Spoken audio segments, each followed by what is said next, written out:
lecture covers pathogen virulence factors. This is primarily bacterial pathogen virulence factors. So one important virulence factor is motility. Not all pathogenic bacteria are motile, by the way, but some of the more deadly ones are. And so here's a micrograph, a scanning electron micrograph of Vibrio cholerae. And so here you can see it's polar monotricious flagellum that allows it to, for example, swim through the small intestines and get to the small intestinal epithelium. Another version of flagella are the periplasmic flagella that spirochetes have. And so here's a cartoon of a spirochete and its periplasmic flagella. And so the flagella are actually in the periplasm. They're connected to one end of the cell membrane and then basically radiate throughout the cell to the other end. And then they're covered by an outer membrane in this particular case. And so the flagellum, like I said, exists in the periplasmic space. So again, spirochetes are organisms that are spiral-shaped, and they typically cause diseases like syphilis, for example, or Lyme disease are two examples of spirochetes. So if you follow this link, this YouTube link here, you can see a quick video on periplasmic flagella. This slide's intended to give you just a bit of an overview of the extracellular matrix and to give you a sense for what the microbes might be able to bind to in the human body and what kinds of tissue types or materials might the microbe have to digest in order to establish itself. And so this is an extracellular space, and here's a cell membrane. And so in this space is collagen, for example, that's forms connective tissue, or elastin, which is a protein that gives a lot of elastic characteristics to different organs, but also exists in this extracellular matrix. And part of the reason for all this material is to create a gel-like material in between cell types, so that the cells have something softer in between them. The material that you see here, fibronectin, which acts as a receptor for essential host factors, but is also part of a transmembrane protein complex of integrins.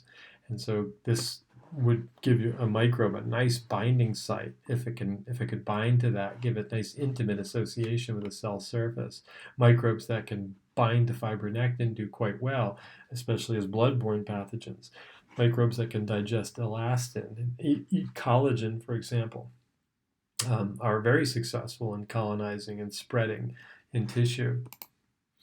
So adherence is an important characteristic, and these two cartoons are representative of the bacterium that causes gonorrhea, Neisseria gonorrhea. Gonorrhea is a diplococcus. The organism is a diplococcus, and so it's pictured here as two individual cocci. They're together, and you can see the fimbria. Fimbria are these attachment structures that radiate out of certain bacteria, give them the ability to stick to tissue. And so all that's showing you here is that here's an individual fimbria. A mass of these is called fimbriae, so this term with an E at the end.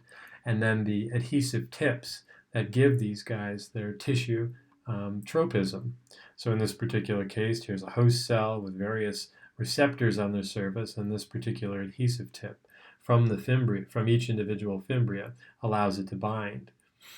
In this particular case, the fimbria are different, so the microbe can modify these tips in order to bind to an alternative host cell.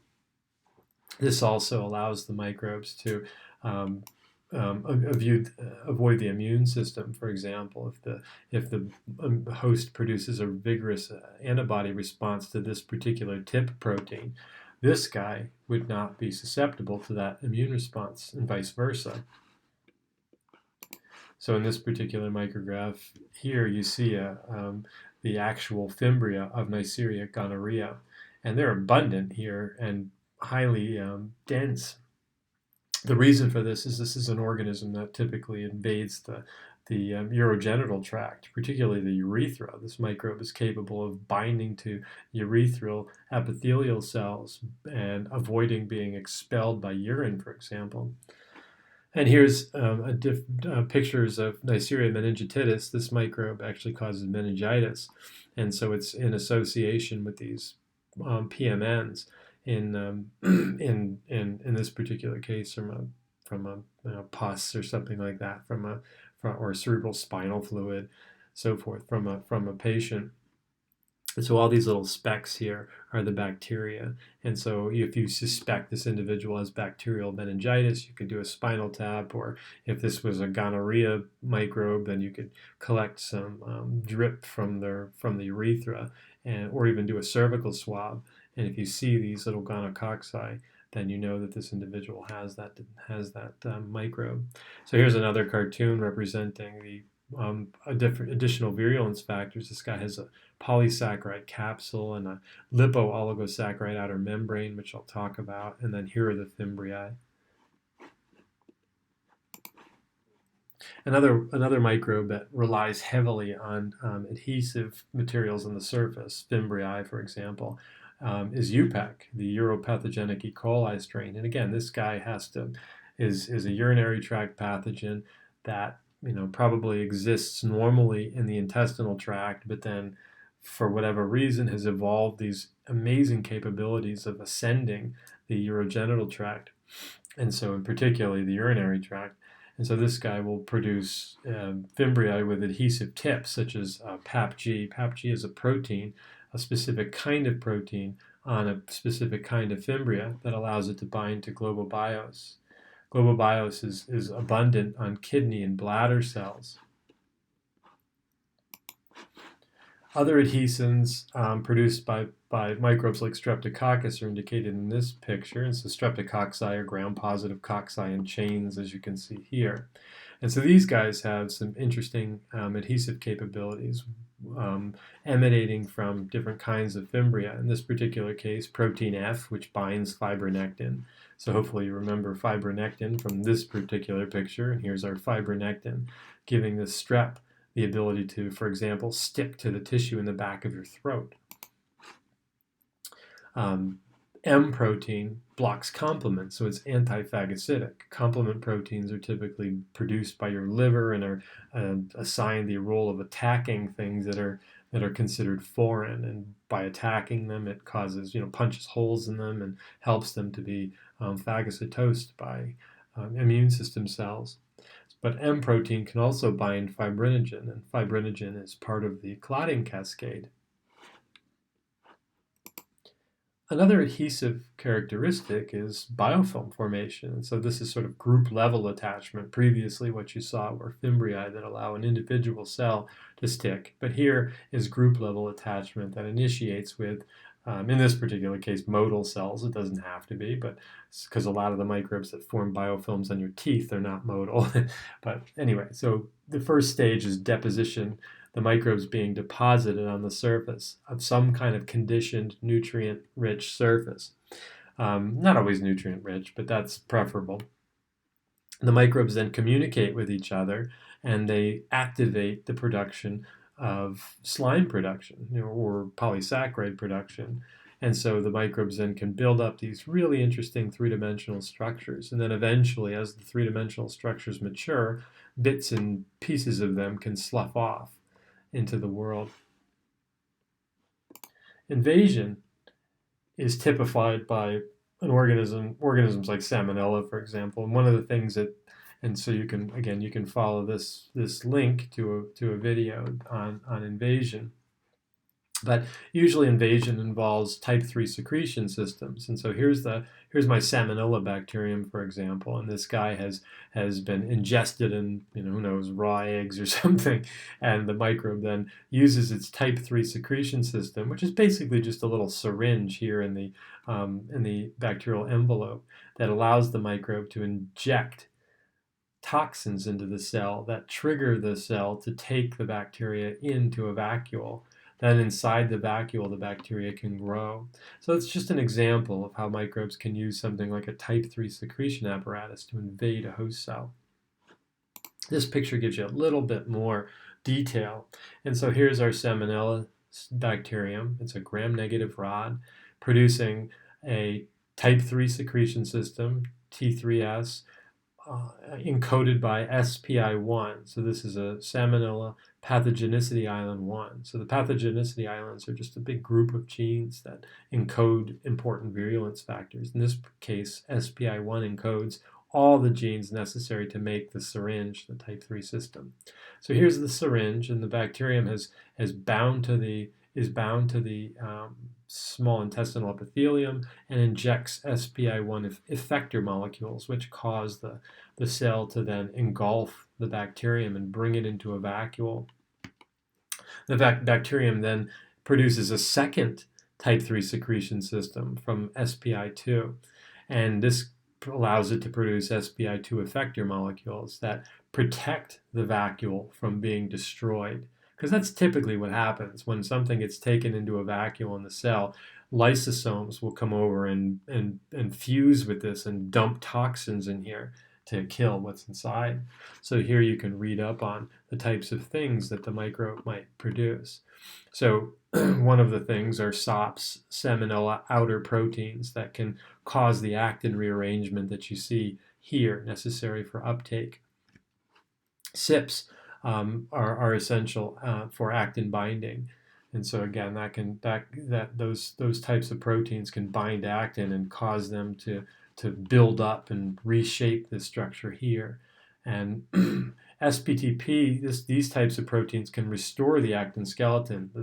The cell doesn't stay, the host cell doesn't stay deformed like this.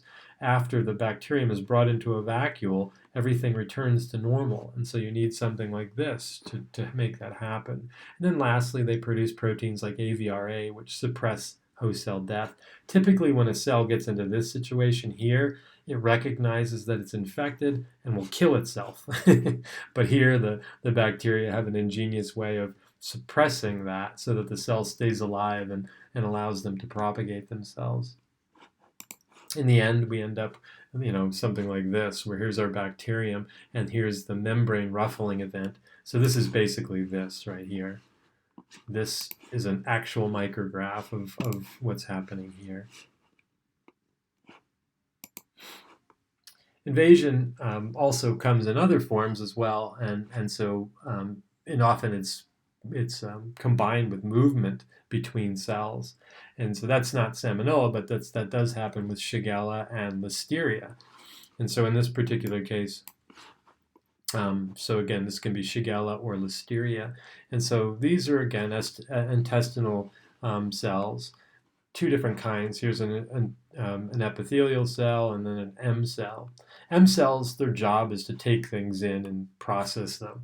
And so, M cells are really important for basically establishing a baseline immune response. So M cells will, recognize good bacteria and bad bacteria and then tell your immune system down here whether or not to respond. So bacteria like Shigella or Listeria have these invasion plasmids, and these invasion plasmids encode invasion plasmid antigens, which in this particular case, the IPA genes are responsible for cell binding and vacuole escape. So cell binding and vacuole escape. The ICS genes, or intercellular spread genes, polymerize actin. So the bacteria actually, as they're emerging from these vacuoles, will start to grab globular actin quickly in milliseconds and polymerize it into big rods. And so that causes these guys to pushes these bacteria around the cell. And so eventually the cells can undergo what's called protrusion lysis, where they bang into a cell membrane and push their way into the neighboring cell and then can grow in that neighboring cell. And so by doing that, they can avoid dumping themselves into the bloodstream below, or shooting back out into the world, where here's the digestive tract lumen, which is a very inhospitable place. The immune system down here, competition with microbes and mucus, and being expelled by bowel movements and stuff are not ideal. So the microbe finds it a much better place to spread laterally from cell to cell. And you can watch a little video on that. Overcoming defenses of the mucous membranes is important because, again, once the mucus is not only a mechanical trap, but it's also a chemical trap. There's lots of antimicrobial chemicals in here. So the microbes have to get their way through all that thick material to the epithelial surface. If they happen to get inside these cells and then bust out into the bloodstream, there's a localized immune response waiting for them to gobble them up. So their mission is fraught. It's not safe. And so some things that can happen, the mucus can trap them and they can go into the lumen and then be pooped out or sneezed out or coughed out. In many cases, there's regular sloughing of the epithelial cells. And if you're stuck to one of those epithelial cells that's being jettisoned, you can sink with the ship, essentially. So in order to deal with that, microbes often will produce mucin-digesting enzymes to get through a lot of the difficulty of being in mucus. And so these are just some heavy inocula of different kinds of Vibrio species, including the bacterium that causes cholera, Vibrio cholerae. And so a heavy inoculum of Vibrio cholerae on a mucus-containing plate, which is then stained with a mucus staining dye. And then the halo that you see here is the result of a mucinase production by the bacteria. So this would give Vibrio cholerae, for example, the ability to cut through the mucus lining in your small intestine so that it can stick to tissue and then set up shop. This is another nice overview of the UPEC, and I've already talked briefly about UPEC in terms of its PEP fimbria.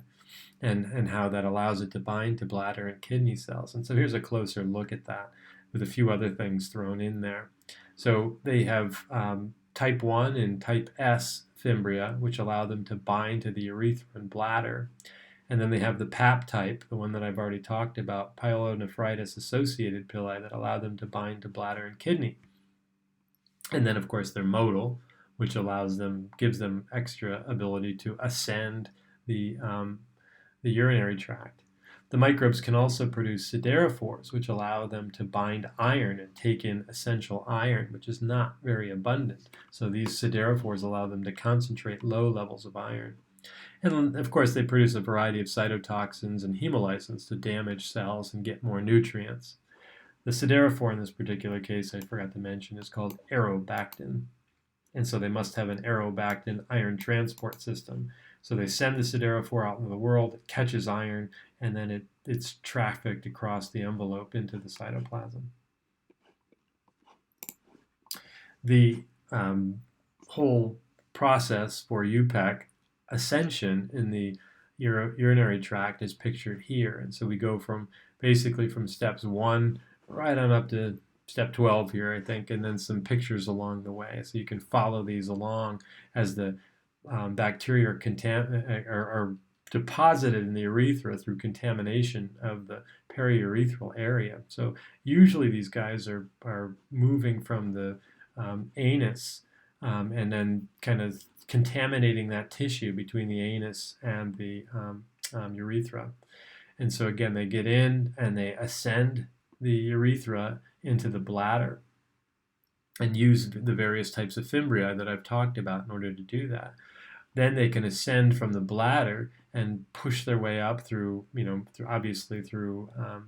motility, but also through the use of the right kinds of fimbria to ascend the ureters to the kidneys, essentially. And then from the kidneys, they can set up shop in the kidneys, and then they can enter through the renal veins and arteries and so forth into the blood supply. And over here, there's something about SAT toxin. I just put that here so you can see it's a secreted autotransported toxin that causes vacuolation of kidney cells, which is obviously pretty damaging to the kidney.